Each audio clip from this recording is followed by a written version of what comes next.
Charlotta. Jsem perníková princezna. Charlotta je speváčka, reperka, influencerka. Viem, že na sebe má radšej svoje prsia ako zadu. Chtěl bys mezi mý kozy, chtěl bys, abych tě polkla. Sorry, ale nedám na potkání, nejsem tvoje holka. Má veľa tetovaní, to je jasné. Keď nakupuje, tak nakupuje veľa vecí za menej peňazí, pretože ona to iba raz nosí na sebe.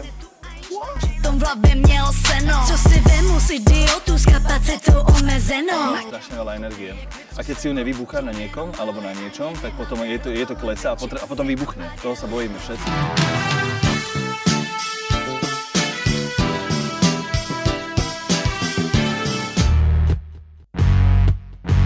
Matouš Krnčok. Zjistila jsem o něm za tu dobu, že je teda o 11 let starší než já, což už je dost. Každý čtvrtok je tu Throwback Thursday s Matoušem Krnčokom. Že byl bývalý číšník, že už má 2 dcery, což je jako wow pro mě.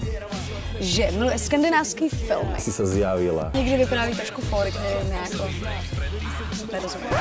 Vy mluvíte takhle tiše, takhle krátce. A on říká, počas pičo. Budete se kamarádit i dál? Já doufám. Já si myslím, že jo. No, Já si no. myslím, že takovýhle dva uchyláci jako se jen tak nepotkají. Presne Jako. tak. Celou epizodu sledujte na novaplus.cz.